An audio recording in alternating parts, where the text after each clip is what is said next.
नमस्कार दोस्तों, स्वागत है सबका हमारे इस YouTube चैनल में। ठीक है, कैसे हैं आप सभी साथी, ज़रा बताइएगा। ठीक है, चलिए तो शुरू करते हैं। आज हम पढ़ेंगे साइंस और टेक के कुछ क्वेश्चन आंसर्स जो हमारे एग्जाम से संबंधित होते हैं। ठीक है, कुछ जनरल साइंस के क्वेश्चंस भी हैं, तो इन चीज़ों के बारे में हम डिस्कस करेंगे। चलिए बढ़ते हैं आगे बिना टाइम वेस्ट किए हुए। देखते हैं पहला क्वेश्चन कि क्वेश्चन नंबर 1 क्या कहना चाह रहा है। तो क्वेश्चन नंबर 1 देखिएगा, श्वसन में ऊर्जा किस रूप में उत्पादित होती है। बोल रहा है कि जब हम श्वसन करते हैं, जब रेस्पिरेशन होता है बॉडी में, तो जो ऊर्जा उत्पन्न होती है वो किस रूप में उत्पादित होती है। तो इसका ध्यान रखिएगा। इसका जो सही जवाब है वो एटीपी, जो ऑप्शन ए है एटीपी, ये बिल्कुल सही जवाब है। अच्छा, एटीपी का फुल फॉर्म ध्यान रखिएगा। तो एटीपी का फुल फॉर्म होता है एडिनोसाइन ट्राइफॉस्फेट। क्या होता है? एडिनोसाइन ट्राइफॉस्फेट एटीपी का फुल फॉर्म होता है। ठीक है, ये चीज़ आपको ध्यान रखनी है। अच्छा, दूसरी चीज़ यहाँ से एक और चीज़ ध्यान रखिएगा, इसको हम एनर्जी करेंसी बोलते हैं। क्या बोलते हैं?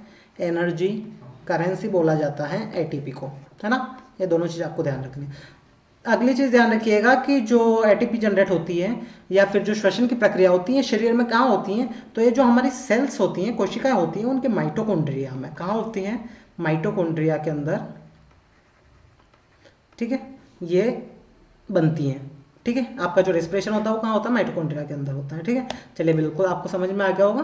बढ़ते हैं अगले क्वेश्चन की ओर। क्वेश्चन नंबर दूसरा देखिएगा, द कॉजेटिव ऑफ हुफिंग कफ। इससे बोल रहा है कि काली खांसी का कारण क्या है। देखिएगा, मैं आपको बताना चाहूंगा कि जो ट्रिपेनोजोमा है, इससे होता है स्लीपिंग सिकनेस। इससे क्या होता है भैया? स्लीपिंग सिकनेस जो होती हैं वो होती है ट्रिपेनोसोमा। मतलब कि आपको बहुत नींद आती है, बार बार सोने की इच्छा होती है, कुछ काम करने की इच्छा नहीं होती, आलस बना रहता है दिन भर। इसको क्या बोलते हैं हम? ट्रिपेनोसोमा की वजह से होता है स्लीपिंग सिकनेस। ठीक है, अगर हम सेल्मोनेला की बात करें तो सेल्मोनेला टाइफूरियम इसका पूरा नाम होता है। और ये क्या बनाता है? तो टाइफॉइड। ठीक है, जो टाइफॉइड होता है, तो टाइफॉइड के लिए कौन जिम्मेदार है? वो है सेल्मोनेला टाइफूमेरियम। ठीक है। अच्छा, बेसिलस पर्ट्यूसिस, ये बिल्कुल इस क्वेश्चन का सही जवाब है कि जो हुफिंग कफ है या काली खांसी है उसका कारण क्या है? Bacillus pertussis. ठीक है, तो इसको हम पर्ट्यूसिस डिसीज भी बोलते हैं, या इसको हम 100 डेज कफ भी बोलते हैं। इसको एक और कौन सी डेज बोलते हैं? 100 डेज कफ भी बोलते हैं, क्योंकि ये बहुत लंबे समय से होती है। ठीक है, इस चीज़ को भी ध्यान रखिएगा। चलिए क्वेश्चन नंबर तीसरा देखते हैं कि हमारे शरीर के किस भाग में आरबीसी बनता है। आपको ये बताना है कि in which part of our body are formed RBC. तो देखिएगा दोस्तों, ध्यान रखिएगा कि जो आरबीसी का निर्माण है हमारे बोन मैरो में। कहाँ? Bone marrow. इसका ऑप्शन से होगा option number D, bone marrow. जो बोन मैरो होता है, या जिसे हम हिंदी में कहते हैं अस्थि मज्जा, यहाँ पर बनती है हमारी आरबीसी या ब्लड कॉर्पसल्स। ब्लड सेल्स जो होती है वो कहाँ बनती है? बोन मैरो में। जैसे आरबीसी हो गया, आपका डब्ल्यूबीसी हो गया, तीसरी चीज़ आपकी प्लेटलेट्स हो गई, है ना। ये सारी चीज़ें कहाँ बनती है? सारी चीज़ें बनती है बोन मैरो के अंदर। बढ़ते हैं आगे, देखते हैं अगला क्वेश्चन क्या कह रहा है। अच्छा, यहाँ पे एक और चीज़ ध्यान रखिएगा, बोन मैरो तो बनती हैं, लेकिन कभी कभी पूछा जाता है कि आरबीसी का कब्रगाह किसे बोलते हैं। आरबीसी का कब्रगाह, कब्रगाह समझते हो ना, जहाँ पर मृत्यु होने के बाद में दफनाया जाता है इंसान को। तो ऐसा बोल रहा है कि आरबीसी जब मृत्यु हो जाती है आरबीसी की, तो वो कहाँ जाके दफन होती है? तो उसको बोलते हैं हम स्प्लीन को। किसको बोलते हैं? स्प्लीन को। यानी कि जो प्लीहा है, ठीक है, हमारे शरीर में जो प्लीहा है उसको बोला जाता है आरबीसी की कब्रगाह। ठीक है, इस बात को जरा ध्यान रखिएगा। देखते हैं क्वेश्चन नंबर 4 क्या कहना चाह रहा है हमसे।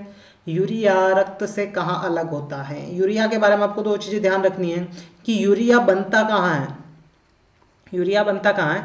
तो इसके बारे में ध्यान रखिएगा, लीवर में। कहाँ? लीवर में। लीवर में जो अमोनिया है ये कन्वर्ट होता है काय में? यूरिया में। काय में? यूरिया के अंदर। अच्छा, अब ये यूरिया बन गया लीवर में। अब क्या होता है कि आपका जो ब्लड है, ये यूरिया ब्लड के साथ मिक्स होकर के चला जाता है किडनी में। कहाँ पर? किडनी में। किडनी में। अब किडनी में जाके ये रक्त से अलग होता है, ब्लड से अलग होता है किडनी में। ठीक है, तो इसका सही जवाब क्या होगा? किडनी। यूरिया रक्त से कहाँ अलग होता है? किडनी में अलग होता है। ठीक है, ये चीज़ आपको ध्यान रखनी है। स्प्लीन के बारे में मैंने बता दिया। इसके बारे में एक और चीज़ ध्यान रखिएगा, इसको ब्लड बैंक भी बोला जाता है। ठीक है, प्लीहा को क्या बोलते हैं हम? ब्लड बैंक भी बोलते हैं। चलिए बढ़ते हैं आगे, बात करते हैं ग्लूकोज का सूत्र क्या है। What is the formula of glucose. तो ध्यान रखिएगा, जो ग्लूकोज का फॉर्मूला है उसको हम उसके लिए एक फॉर्मूला यूज करते हैं, CnH2nOn। ठीक है, कौन सा फॉर्मूला? CnH2nOn। अच्छा, अब ग्लूकोज के बारे में अगर हमें आपको पता हो तो हम इसमें कार्बन की 6 अणु इस्तेमाल करते हैं। कितने? कार्बन के 6 अणु इस्तेमाल करते हैं, इसलिए इसको ग्लूकोज को हम हेक्सोस शुगर भी बोलते हैं। कैसी? Hexose sugar. इसलिए इसको हम हेक्सोस शुगर भी बोला जाता है ना। कितने एटम? तो 6। तो देखिए 6 n की वैल्यू अगर हम 6 रखते हैं तो यहाँ पे कितना आएगा 2n है, तो इसका मतलब 12 हो जाएगा, तो ये हो जाएगा 12।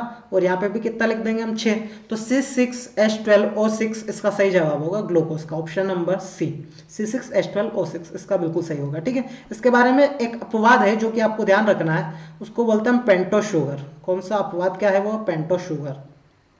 पेंटोस का मतलब इसमें कार्बन के 5 अणु होंगे। ठीक है, तो C5H10, अच्छा फॉर्मूले के हिसाब से C5H10 और यहाँ पे O5 होना चाहिए था, लेकिन इसमें O5 ना होने के बजाय O4 होता है। क्या होता है, O4 होता है। ठीक है, ये अपवाद है, इसको आपको ध्यान रखना है, बाकी सब में फॉर्मूला आपका अप्लाई हो जाएगा।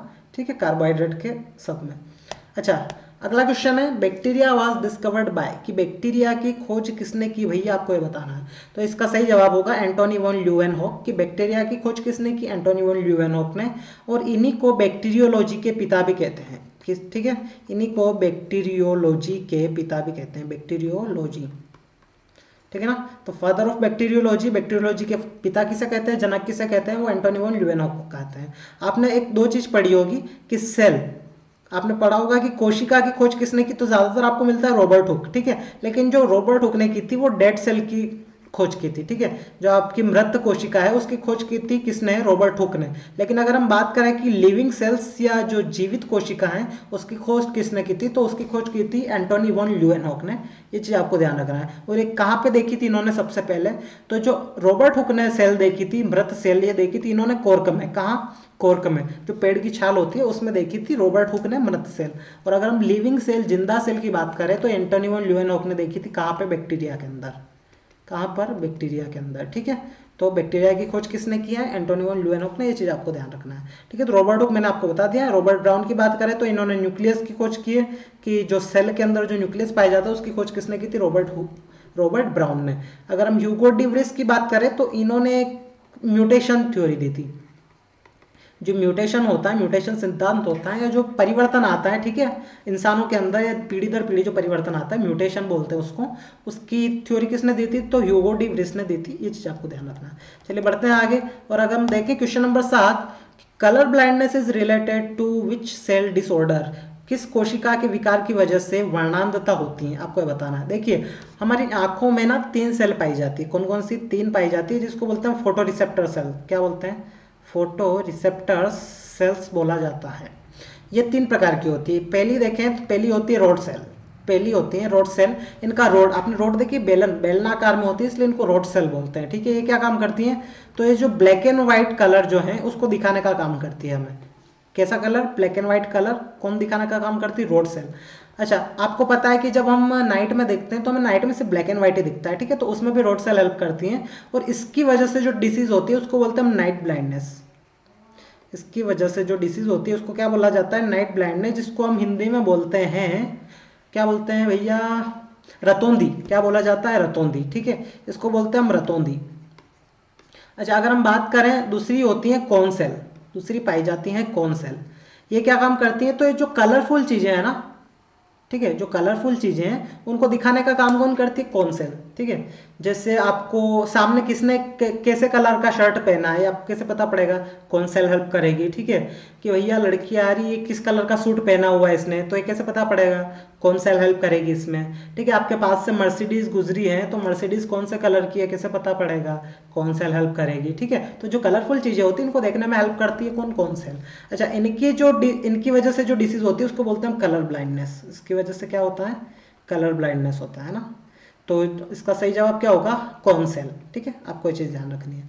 अच्छा, इसमें कलर ब्लाइंडनेस जो होता है, इसमें क्या चीज, दो कलर के बीच में आप डिफरेंस, मतलब आपको पता नहीं चलता कि ये कलर कौन सा और ये कलर कौन सा है। ठीक है, तो किन दो कलर के बीच में कंफ्यूजन होता है, ये आपको मुझे कमेंट बॉक्स में लिख करके बताना है। ठीक है, अगर मैं बात करूं तीसरे नंबर की, तो तीसरे नंबर पे आता है गैंग्लियन सेल। कौन सी, गैंग्लियन सेल्स, गैंग्लियन कोशिका। इनका क्या काम होता है, तो ध्यान रखिएगा, जो मूवमेंट होता है, ठीक है, उस मूवमेंट को कौन कैप्चर करता है, उस मूवमेंट को कैप्चर करती है गैंग्लियन सेल्स। आप यहाँ खड़े हैं, आपके सामने ब्लैक कलर की मर्सिडीज गई, ठीक है, या फिर आपके सामने रेड कलर की मर्सिडीज गई, तो ये तो देखा आपने कौन सेल की हेल्प से। लेकिन अब वो मर्सिडीज जा रही है, जो मूवमेंट हो रहा है, उस मूवमेंट को कैप्चर कौन करेगा, तो उस मूवमेंट को कैप्चर करेगा गैंग्लियन सेल। ठीक है, तो ये तीनों चीजें ध्यान रखिएगा। बढ़ते हैं आगे, क्वेश्चन नंबर 8 देखिएगा। क्वेश्चन नंबर 8 क्या कह रहा है कि which endocrine gland is found in chest cavity, जो आपकी छाती गुहा है यहाँ पर कौन सी एंडोक्राइन ग्लैंड पाई जाती है? तो इसका जवाब आपको ध्यान रखना है, यहाँ होती है थाइमस ग्लैंड। कौन सी? Thymus gland. बहुत सारे थायराइड सोच रहे होंगे, थायराइड चेस्ट कैविटी में नहीं होती, जो थायराइड होती है वो गर्दन में होती है। कहाँ पे? ये नेक वाले पोर्शन में होती है, गर्दन में, ठीक है। अच्छा, हम बात करें एड्रिनल ग्लैंड की, ये कहाँ होती है? तो ये किडनी के ऊपर होती है, ठीक है।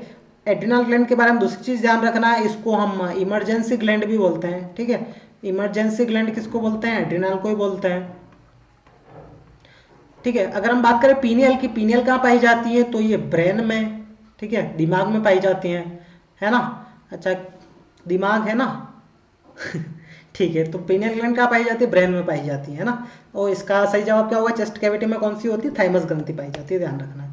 अच्छा, अगला है क्वेश्चन नंबर 9 देखिएगा। Nodes of Ranvier are microscopic gaps found within, ये बोल रहा है कि नोट्स ऑफ रेनवियर जो हैं ये अति सूक्ष्म अंतराल हैं जो डैश के भीतर पाए जाते हैं। तो नोट्स ऑफ रेनवियर कहाँ पाए जाते हैं? तो मैं आपको बता दूं कि जो न्यूरॉन्स है, जो हमारे शरीर की सबसे लंबी कोशिका, सबसे बड़ी कोशिका हम कह सकते हैं, इसका मैं यहाँ पे डायग्राम बना रहा हूँ, ये डायग्राम है न्यूरॉन्स का, ठीक है। देखिए, इसका जो ये ऊपर वाली बॉडी होती है ना न्यूरॉन्स की, इसको बोलते हैं हम साइटोन। इसको क्या बोला जाता है? साइटोन, ठीक है। नीचे वाली बॉडी होती है इसको हम बोलते हैं एक्सोन।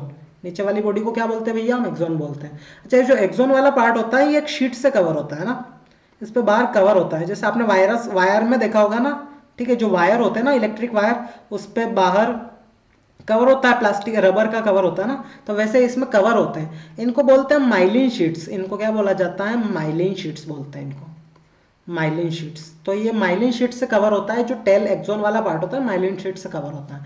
देखिएगा, इनके बीच में जो एक गैप्स होती है ना, ये जो दो दो माइलिन शीट्स के बीच में जो गैप है, इन गैप को ही बोलते हैं हम नोट्स ऑफ रेनवियर। इनको क्या बोलते हैं? Notes of Ranvier. तो पूछ रहा है कि नोट्स ऑफ रेनवियर कहाँ पाए जाते हैं? तो दो माइलिन शीट्स के बीच पाए जाते हैं। तो इसका सही जवाब क्या होगा? ऑप्शन नंबर डी, माइलिनेटेड ऑक्सन्स, ठीक है। जो माइलिन आवर्त अक्ष तंतु है, इनके बीच में नोट्स ऑफ रेनवियर पाया जाता है, ठीक है। आई होप समझ में आया होगा आपको। देखिए, अगर दोस्तों आपको वीडियो अच्छा लग रहा है तो इसको ज़रा लाइक कीजिएगा, चैनल को सब्सक्राइब कीजिएगा। जो भी नए स्टूडेंट है जो पहली बार वीडियो देख रहे हैं, इस चैनल पर आए हैं, तो चैनल को सब्सक्राइब कीजिएगा, ठीक है। और अच्छा लग रहा है तो अपने दोस्तों के साथ इसको शेयर भी कीजिएगा, ठीक है। बढ़ते हैं आगे, क्वेश्चन नंबर 10 देखते हैं। In which part of the body digestion of protein begins. तो आपको एक चीज़ ध्यान रखना है कि पाचन शुरू कहाँ होता है। अगर ऐसा पूछा जाए तो जो पाचन शुरू होता है ये होता है मुख में। कहाँ पर? मुंह में, मुख गुहा में पाचन शुरू हो जाता है। लेकिन मुंह में सबसे पहले पाचन होता कहाँ का है? तो इस बात को ध्यान रखिएगा, यहाँ पे होता है कार्बोहाइड्रेट का, ठीक है। कार्बोहाइड्रेट का पाचन सबसे पहले होता है मुंह में। लेकिन यहाँ पूछा है कि प्रोटीन का पाचन कहाँ होता है? तो जब मुंह में खाना पचा ले तो उसके बाद में खाना जाता है पेट में। कहाँ पर? तो पेट में पाचन शुरू होता है प्रोटीन का भी, ठीक है, और फैट का भी, ठीक है। इन सभी चीज़ों का पाचन फिर पेट में जाके भी होता है। और पूछता है कि फाइनल पाचन कहाँ होता है, ठीक है, आखिरी पाचन कहाँ होता है? तो फाइनल डाइजेशन होता है स्मॉल इंटेस्टाइन में। कहाँ पर? स्मॉल इंटेस्टाइन में। फाइनल डाइजेशन ये कहाँ पर होता है? स्मॉल इंटेस्टाइन के अंतर्गत होता है। ये चीज़ आपको ध्यान रखनी है। अच्छा, कभी कभी इनकी लेंथ पूछ लेते हैं कि स्मॉल इंटेस्टाइन की लेंथ कितनी है, तो इसकी लेंथ आपको 6 मीटर ध्यान रखनी है। लार्ज इंटेस्टाइन की बात करें तो इसकी लेंथ 1 to 1.5 मीटर होती है। ये चीज़ आपको ध्यान रखनी है, ठीक है। चलिए बढ़ते हैं आगे। Name the largest part of the elementary canal. ये बोल रहा है कि जो आपकी आहार नाल है, ठीक है, जो आहार नाल है, उस आहार नाल का सबसे बड़ा भाग कौन सा है? लार्जेस्ट पार्ट कौन सा है? तो मैंने आपको ऊपर बताया कि स्मॉल इंटेस्टाइन 6 मीटर की होती है, जो कि बहुत बड़ी होती है, ठीक है। तो इसका सबसे बड़ा भाग कौन सा होगा? Small intestine. ये चीज़ आपको ध्यान रखनी है, ठीक है। इसकी कितनी होती है? 6 मीटर। यहाँ पर फाइनल डाइजेशन होता है, ये आपको ध्यान रखना है। अगला देखते हैं question number 12। In which among the following parts of the elementary canal the renin enzyme is secreted. ये बोल रहा है कि जो रेनिन एंजाइम है ये कहाँ पर सिक्रेट होता है, या इसका स्रावण कहाँ होता है, ठीक है। जो रेनिन एंजाइम है इसका स्रावण कहाँ होता है? तो आपको बताना है कि जो हमारा आहार नाल है उसके अंदर जो रेनिन एंजाइम है ये खाना पचाने का काम करता है। एंजाइम सारे खाना पचाने का काम करते हैं। तो रेनिन कहाँ से स्रावित होता है? तो इसका ध्यान रखना है, स्टमक। कहाँ पर? स्टमक। स्टमक 3 चीजें स्रावित करता है, आपको ध्यान रखना है। पहली चीज हो गई रेनिन, दूसरी चीज होती है पेप्सिन, दूसरी क्या चीज होती है? पेप्सिन, ठीक है। और तीसरी चीज जो होती है उसको बोलते हैं म्यूकस। क्या बोलते हैं? म्यूकस। अच्छा, रेनिन क्या काम करती है? तो ये दूध को दही में कन्वर्ट करती हैं, दूध को दही में बदलने का काम कौन करता है? रेनिन करता है। ठीक है, अगर हम बात करें पेप्सिन क्या काम करता है, तो पेप्सिन प्रोटीन का आंशिक पाचन करता है। प्रोटीन का आंशिक पाचन कौन करता है? पेप्सिन करता है। ठीक है, और प्रोटीन का पूरा पाचन क्या होता है? तो छोटी आंत में जाके मैंने बताया आपको फाइनल डाइजेशन वही होता है। अच्छा, म्यूकस क्या काम करता है? तो देखिएगा, हमारे पेट में HCl पाया जाता है, तो आप सबको पता ही होगा कि पेट में HCl पाया जाता है। ठीक है, अब HCl क्या होता है? हाईली कंसंट्रेटेड होता है, बहुत ज़्यादा एसिडिक होता है। ठीक है, तो ज़्यादा एसिडिक अगर चीज़ है तो वो हमारे शरीर को जला देगी। तो इस HCl से हमारे पेट को बचाने का कौन काम करता है? वो काम करता है म्यूकस।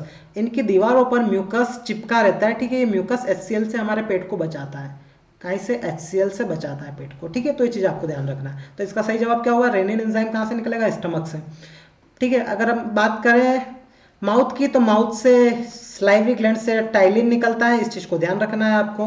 ठीक है, टाइलिन एंजाइम जो कि कार्बोहाइड्रेट को पचाने का काम करता है, मुख में निकलता है। ठीक है, चलिए बढ़ते हैं क्वेश्चन नंबर 13 की ओर। क्वेश्चन नंबर 13 देखिएगा, सीरोसिस इज अ डिसीज। जो सीरोसिस है ये एक बीमारी है, शरीर के किस भाग से, किस हिस्से से संबंधित है सीरोसिस? आपको ये बताना है। तो देखिएगा, इसका जो सही जवाब है वो है लीवर।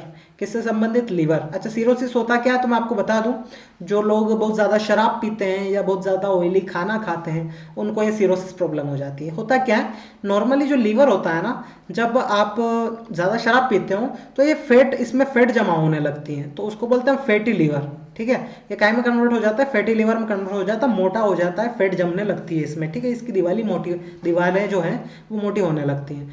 इसके बाद क्या होता है, लेकिन आप फिर भी नहीं मान रहे हो, आप फिर भी शराब पीते जा रहे हो, फिर भी बहुत ऑयली खाना खाते जा रहे हो, तो फिर क्या होता है, जो फैटी लीवर होता है ये कन्वर्ट हो जाता है सीरोसिस डिसीज में। कौन से डिसीज में? सीरोसिस डिसीज में। और एक टाइम आता है कि आपका लीवर काम करना बंद कर देता है।